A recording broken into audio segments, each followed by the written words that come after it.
السلام علیکم ورحمۃ اللہ وبرکاتہ۔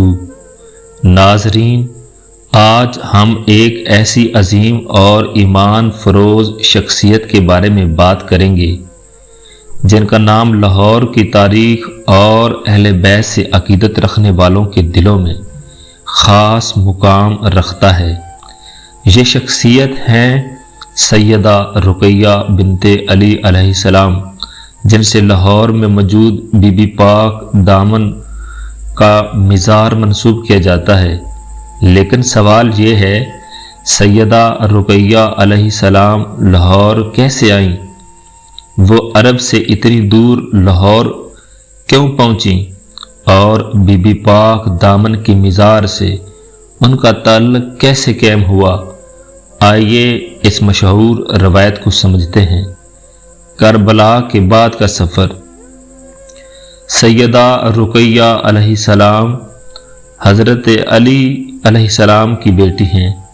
آپ حضرت غازی عباس علمدار علیہ السلام کی سگی بہن ہیں اور حضرت مسلم بن عقیل علیہ السلام کی زوجہ ہیں۔ دوسری خواتین کے بارے میں کہا جاتا ہے کہ وہ حضرت مسلم بن عقیل علیہ السلام کی بہنیں اور بیٹیاں ہیں۔ کہا جاتا ہے کہ یہ خواتین سانحہ کربلا کے بعد یہاں تشریف لائیں۔ مشہور روایت کے مطابق سیدہ رقیہ علیہ السلام حضرت علی علیہ السلام کی صاحبزادی اور حضرت مسلم بن عقیل علیہ السلام کی زوجہ تھیں۔ واقعہ کربلا سن 61 ہجری میں پیش آیا۔ کربلا میں امام حسین علیہ السلام اور ان کے باوفا ساتھیوں کی شہادت کے بعد اہل بیت علیہ السلام پر مصائب کا ایک نیا دور شروع ہوا۔ روایت کے مطابق سیدہ رقیہ علیہ السلام اور ان کے ساتھ موجود دیگر خواتین نے حالات کے پیش نظر عرب سے نکلنے کا سفر اختیار کیا۔ پنجاب اوقاف کی ویب سائٹ پر بھی مشہور روایت یہی بیان کی گئی ہے کہ کربلا کے بعد سیدہ رقیہ علیہ السلام دیگر خواتین کے ہمراہ اس خطے کی طرف آئیں اور بعد میں لاہور پہنچی۔ مکہ سے سندھ اور مکران کی طرف مشہور روایت کے مطابق سیدہ رقیہ علیہ السلام کا سفر براہ راست لاہور تک نہیں تھا۔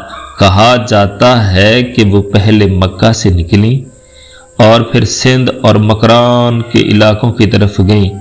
اس روایت میں یہ بھی بیان کیا جاتا ہے کہ سیدہ رقیہ علیہ السلام جہاں جہاں گئیں وہاں لوگوں کو اسلام اور اہل بیت علیہ السلام کی تعلیمات کی طرف دعوت دیتی رہیں۔ کچھ تاریخی روایات میں یہ بھی بیان کیا گیا ہے کہ حضرت علی علیہ السلام نے اپنی صاحبزادیوں کو سندھ اور ہند کی طرف جانے اور دین کی تبلیغ کرنے کی ہدایت فرمائی تھی۔ لاہور کی طرف سفر۔ روایت کے مطابق سیدہ رقیہ علیہ السلام کو مکران اور دیگر علاقوں میں بھی مشکلات اور خطرات کا سامنا کرنا پڑا، چنانچہ وہ دریائے سندھ عبور کر کے لاہور کی طرف آئیں۔ اس زمانے کا لاہور آج کے لاہور جیسا شہر نہیں تھا، بلکہ یہ ایک قدیم آبادی اور مختلف حکمرانوں کے زیر اثر علاقہ تھا۔ روایت کے مطابق سیدہ رقیہ علیہ السلام اور ان کے ساتھ موجود خواتین نے لاہور میں قیام کیا۔ یہاں انہوں نے دین کی تعلیم اور لوگوں کو اسلام کی طرف دعوت دینے کا سلسلہ جاری رکھا۔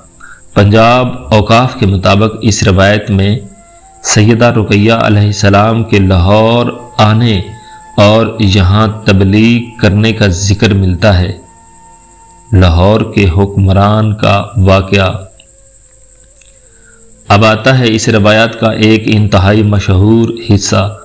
کہا جاتا ہے کہ لاہور کے مقامی حکمران کو جب معلوم ہوا کہ یہ خواتین لوگوں میں مقبول ہو رہی ہیں اور بہت سے لوگ ان کی بات سن رہے ہیں تو اس نے انہیں گرفتار کرنے کا ارادہ کیا۔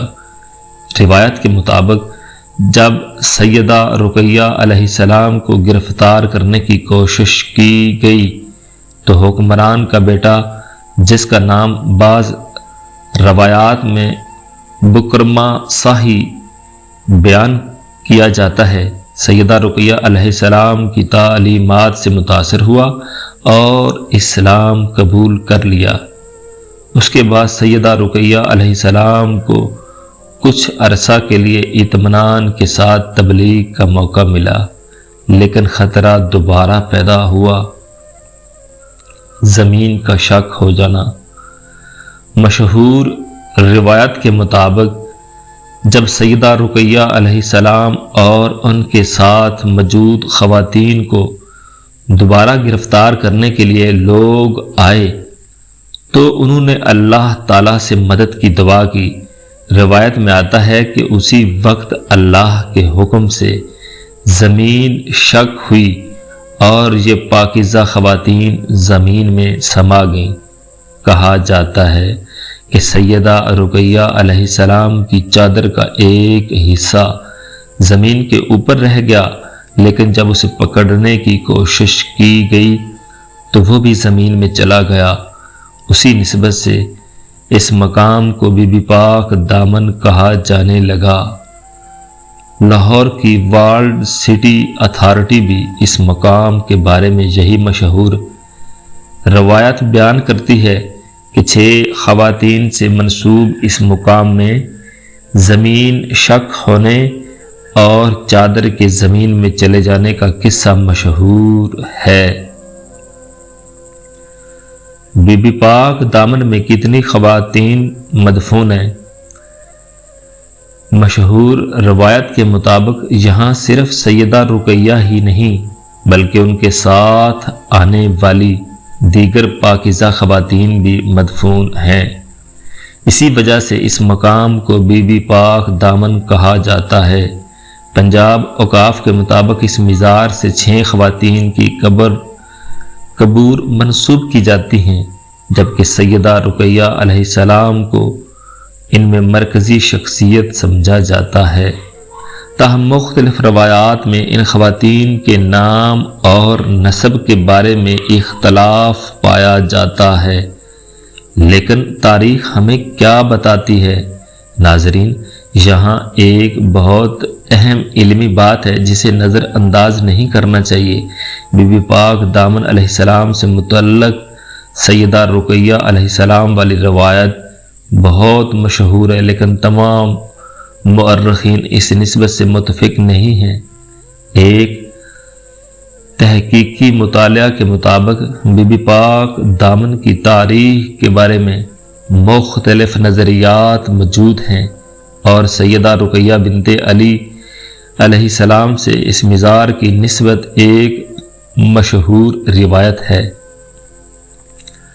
پنجاب یونیورسٹی میں شائع ہونے والے ایک تحقیقی مقالے میں بھی یہ بات سامنے آتی ہے کہ اس مقام کی اصل تاریخ کے بارے میں بنیادی شواہد دستیاب نہیں اور مختلف روایات بعد کی تاریخی ماخذ میں ملتی ہیں، یعنی ہمیں عقیدت کے ساتھ ساتھ تاریخی احتیاط بھی رکھنی چاہیے۔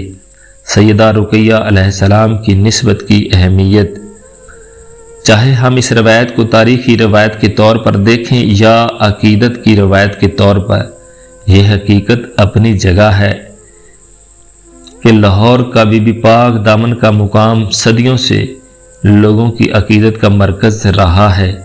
یہاں اہل تشیع اور اہل سنت دونوں مکاتب فکر سے تعلق رکھنے والے لوگ حاضری دیتے ہیں۔ پنجاب اوقاف بھی بیان کرتا ہے کہ یہ مزار دونوں مکاتب فکر کے ظاہرین کے لیے اہم مقام ہے۔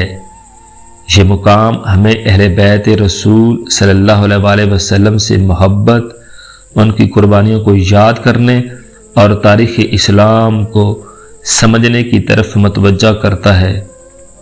تو ناظرین، سیدہ رقیہ بنت علی علیہ السلام کے لاہور آنے کی جو روایت مشہور ہے اس کے مطابق وہ کربلا کے بعد حالات سے گزر کر مکران اور سندھ کے راستے لاہور پہنچی اور یہاں دین کی تعلیم و تبلیغ کا سلسلہ جاری رکھا۔ بعد میں ان سے منسوب مقام کو بی بی پاک دامن کے نام سے شہرت حاصل ہوئی، لیکن ایک ذمہ دار مسلمان اور خاص طور پر تاریخ اسلام بیان کرنے والے کے لیے ضروری ہے کہ مشہور روایت اور قطعی تاریخی ثبوت کے درمیان فرق ضرور واضح کرے۔ ہم اہل بیت علیہ السلام سے محبت کرتے ہیں، ان کی قربانیوں کو یاد کرتے ہیں، لیکن ساتھ ہی تاریخ کو ایمانت داری کے ساتھ بیان کرنا بھی ہماری ذمہ داری ہے۔ اللہ تعالی ہمیں اہل بیت رسول صلی اللہ علیہ وآلہ وسلم کی محبت اور ان کی سیرت پر چلنے کی توفیق عطا فرمائے۔ اگر آپ کو یہ معلومات پسند آئیں تو ویڈیو کو لائک کریں، چینل ضمیر وائس کو سبسکرائب کریں اور اس ویڈیو کو اہل بیت علیہ السلام سے محبت رکھنے والے اپنے دوستوں تک ضرور پہنچائیں۔ دوستو، اگر آپ کو ویڈیو اچھی لگی ہے تو لائک، شیئر اور سبسکرائب ضرور کیجیے میری حوصلہ افزائی کے لیے۔